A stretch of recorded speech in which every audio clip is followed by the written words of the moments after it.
مسلمان صرف اپنی ذاتی زندگی میں ہی نہیں اللہ کے حکم کی پیروی کرنے والا ہوتا، بلکہ اس کا داعی اور گواہ بھی ہوتا ہے، اس خوبصورت دین کی دوسروں تک بھی پہچان لے جانے والا ہوتا ہے۔ لیکن افسوس یہ کہ دوسرے لوگوں نے ہمارے عقائد چھوڑ کر باقی سب اخلاقیات لے لیے، وہ اس پر عمل کر رہے ہیں اور ہم محروم بیٹھے۔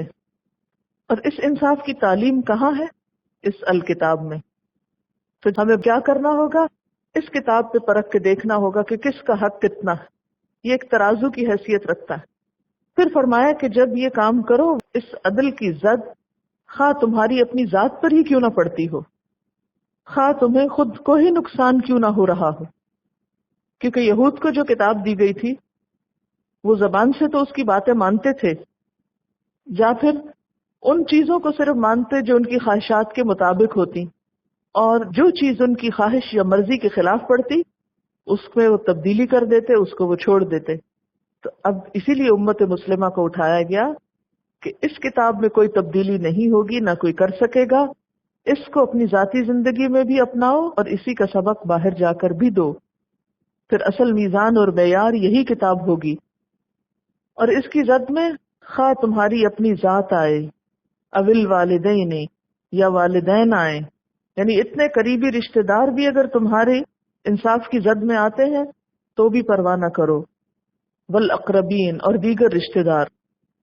تو اس سے یہ بات بھی پتہ چلتی ہے کہ جہاں رشتہ داروں کے ساتھ احسان کا حکم ہے وہاں انصاف کا بھی ہے۔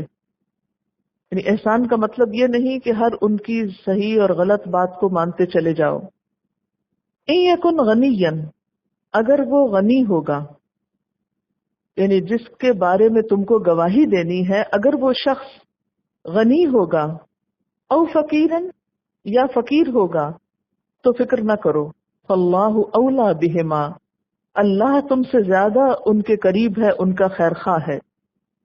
عام طور پر یہ ہوتا ہے کہ انسان دولت مند کے حق میں گواہی دیتا ہے تاکہ گواہی دینے والا اس سے کچھ فائدہ اٹھا سکے، کوئی دنیاوی مفاد حاصل کر سکے، اور غریب کے حق میں بسا اوقات اس لیے گواہی دی جاتی ہے کہ غریب کا کچھ بھلا ہو سکے، غریب کو کچھ فائدہ ہو جائے، اس پہ ترس کھاتے ہوئے، رحم کرتے ہوئے۔ فرمایا نہیں، تمہیں حق بات کی گواہی دینی ہے، خواہ کوئی امیر ہو یا غریب ہو، کسی کی امارت یا غربت کو دیکھتے ہوئے تمہیں جھوٹ نہیں بولنا یا حقیقت کو نہیں چھپانا۔ ترمذی کی ایک روایت ہے کہ دو آدمی آپ صلی اللہ علیہ وسلم کے پاس اپنا جھگڑا لائے، ان میں سے ایک دولت مند تھا، دوسرا غریب تھا۔ آپ کا رجحان غریب کی طرف تھا کہ چلے اس کی مدد ہو جائے گی، کہ یہ بیچارہ غریب آدمی ہے، امیر پہ کیسے زیادتی کر سکتا ہے۔ اس پہ یہ آیت اتری کہ نہیں، انصاف کرتے وقت یہ نہیں دیکھا جائے گا کہ کوئی غریب ہے یا امیر ہے، ہر صاحب حق کو اس کا حق دیا جائے گا۔ اسی طرح وہ مشہور واقعہ آپ نے سنا ہوگا، بچپن سے ہی یہ کہانی سنائی جاتی ہے، بنو مخزوم کی ایک عورت نے چوری کی، تو یہ ایک بہت معزز قبیلہ تھا، تو قریش کو اس کے بارے میں بہت فکر ہوئی۔ لوگوں نے یہ سوچنا شروع کر دیا کہ کون ایسا ہو سکتا ہے جو حضور صلی اللہ علیہ وسلم کے پاس جا کر سفارش کرے اور اس عورت کا ہاتھ کٹنے سے بچ جائے۔ تو انہوں نے دیکھا کہ آپ صلی اللہ علیہ وسلم حضرت زید بن حارثہ کے بیٹے اسامہ سے بہت محبت کرتے ہیں اور ان کی کوئی بات نہیں ٹالتے۔ عام طور پہ ہوتا ہے نا، بچوں سے پیار ہوتا ہے اور ان کی انسان بعض اوقات کوئی ناروا بات بھی سن لیتا ہے۔ تو لوگوں کے کہنے پر اسامہ آپ کے پاس آ کر سفارش کرنے لگے۔ حضور صلی اللہ علیہ وسلم نے فرمایا، اسامہ تم اللہ کی مقرر کی ہوئی حدود میں سے ایک حد کے معاملے میں سفارش کرنے آئے ہو؟ پھر آپ صلی اللہ علیہ وسلم خطبہ کے لیے کھڑے ہوئے، یعنی جب آپ کو لوگوں کی اصلاح کرنی ہوتی تھی تو آپ ان کو ایک سپیچ دیا کرتے تھے جس میں سب کو مخاطب کرتے، اور فرمایا، لوگوں تم سے پہلے قوموں کو اسی چیز نے تباہ کیا کہ ان کا حال یہ ہو گیا تھا کہ اگر ان میں سے کوئی معزز آدمی چوری کرتا تو اس کو چھوڑ دیتے، اور اگر کوئی معمولی آدمی چوری کرتا تو اس پر حد جاری کرتے۔ خدا کی قسم میں ایسا نہیں کروں گا، میں تو اگر فاطمہ بنت محمد صلی اللہ علیہ وسلم بھی چوری کرتی تو اس کا ہاتھ بھی کاٹ دیتا۔ گویا اپنے رشتہ داروں کو بھی آپ نے معاف نہیں کیا عدل و انصاف کے معاملے میں۔ یعنی ایسا نہیں تھا کہ انہوں نے کچھ کیا تھا ایسا، لیکن مراد اس سے یہ ہے کہ آپ کا انصاف بے لاگ تھا۔ پھر فرمایا فلا تتبعوا الهوى، پس نہ تم پیروی کرو ہوا کی. ہوا کیا ہے؟ خواہشات. ہوا کا لفظی معنی ہوتا ہے اوپر سے نیچے گرنا. تو خواہشات بھی انسان کو اوپر سے نیچے گراتی ہیں، اس لیے اس کو بھی ہوا کہا گیا. تو تم خواہش نفس کی پیروی نہ کرو. ہوا ہوتا ہے اپنی مرضی کی پیروی کرنا، اپنی خواہش کی پیروی کرنا، اور ہدا کیا ہوتا ہے؟ اللہ کی مرضی کی پیروی کرنا. تو ایک شخص ایک وقت میں ایک ہی راستے پہ جا سکتا ہے، یا وہ ہوا کا شکار ہو سکتا ہے یا وہ خدا کا پیروکار ہو سکتا ہے. تو یہاں پر کیا فرمایا گیا؟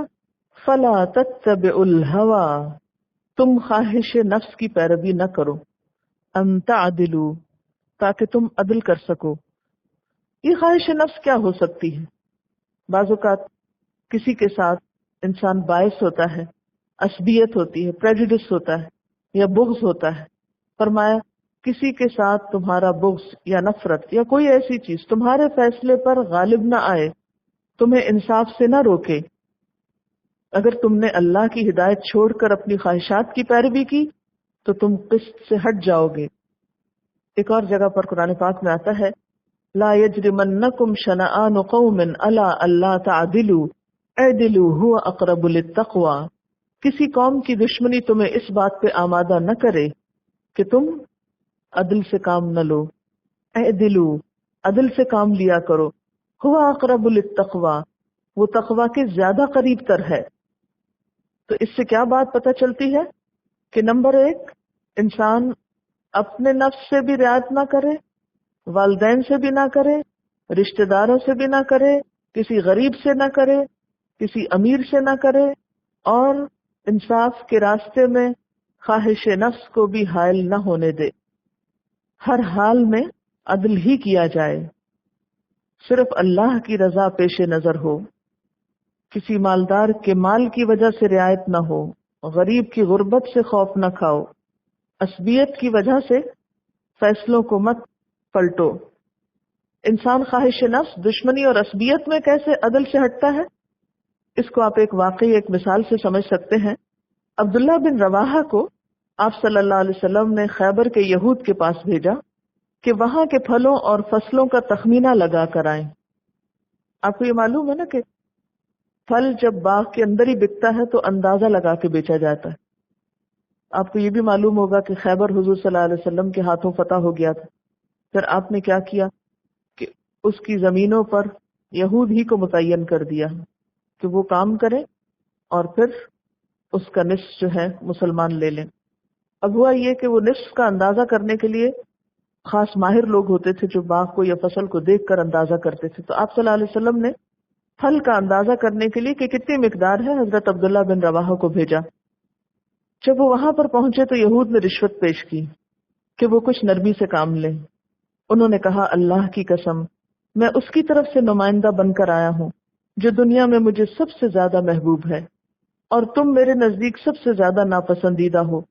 لیکن اپنے محبوب کی محبت اور تمہاری دشمنی مجھے اس بات پر آمادہ نہیں کر سکتی کہ میں تمہارے معاملے میں انصاف نہ کروں. یہ سن کر انہوں نے کہا اسی عدل کی وجہ سے آسمان و زمین کا یہ نظام قائم ہے. یعنی جب تک ایسے لوگ دنیا میں موجود ہیں تو یہ دنیا قائم ہے. جب ایسے لوگوں کا خاتمہ ہو جائے گا اور عدل کی بجائے ظلم، اور ظلم کیا ہوتا ہے؟ اندھیرا. دنیا میں جب ظلم عام ہو جائے گا تو پھر یہ قائم نہیں رہ سکتی. اور اس معاملے میں تو اتنی شدت ہے کہ امام ابن تیمیہ کا قول ہے کہ کوئی حکومت خواہ وہ کافر کی ہو عدل کی وجہ سے قائم رہ سکتی ہے، لیکن ظلم کی بنا پر مسلمان حکومت بھی قائم نہیں رہ سکتی. یعنی اگر حکمران ظالم ہو تو خواہ وہ مسلمان ہو اسے نقصان ہو سکتا ہے، لیکن اگر ایک حکمران خواہ کافر ہو لیکن عادل ہے تو وہ کامیاب انسان ہے، یعنی دنیاوی اعتبار سے. اور آخرت میں 7 لوگ جو عرش الہی کے سائے تلے ہوں گے ان میں سب سے پہلا نمبر کس کا ہے؟ حاکم عادل. وَإِن تَلْوُوا، اور اگر تم پیچ دو گے، او توردو، یا اعراض برتو گے، فإن اللہ کان بما تعملون خبیرا، تو بے شک اللہ تعالیٰ ساتھ اس کے جو تم عمل کرتے ہو باخبر ہے۔ تلبو کا لفظ جو ہے لام واو یہ سے ہے، بات کو اس کے صحیح رخ سے موڑنا، یعنی مرضی کی تحریف کرنا، جان بوجھ کر جھوٹ بولنا۔ اور یہاں مراد کیا ہے؟ گواہی کو چھپانا، گواہی کو اپنی مرضی سے موڑ توڑ دینا۔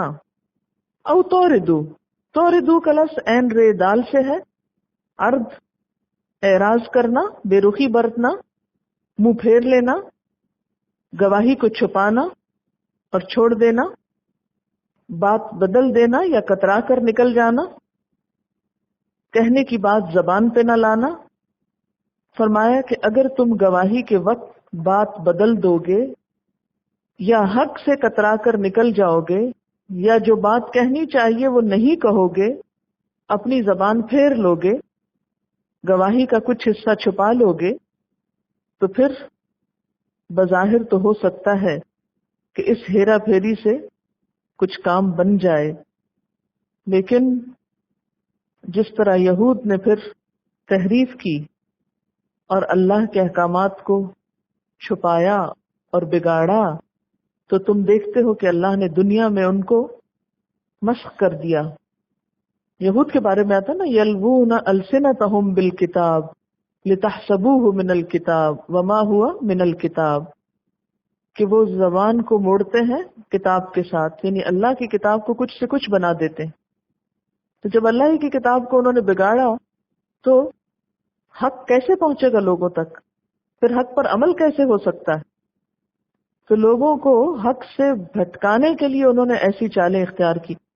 فرمایا اے مسلمانوں، اگر تم بھی یہی کچھ کرو گے، سچ کو بگاڑو گے اور سچ سے کنی کتراؤ گے یا گواہی سے منہ موڑو گے یا بات کو کچھ سے کچھ کر دو گے، تو اس کا نقصان کیا ہوگا؟ دنیا میں تو ہو سکتا ہے کوئی کام بن جائے، لیکن یاد رکھنا فإن اللہ کان بما تعملون خبیرا، اللہ تمہارے اس عمل سے بخوبی واقف ہے، اس سے تم کچھ بھی چھپا نہیں سکتے، اس کو تو سب پتہ چل جاتا ہے۔ تو انسان کو پھر ڈرنا چاہیے کہ جیسے یہود کے ساتھ ہوا کہ دنیا میں ہی اللہ نے ان کی شکلیں بگاڑ دی، تو کہیں ایسا نہ ہو کہ تمہارے ساتھ بھی ایسا ہی کچھ معاملہ ہو۔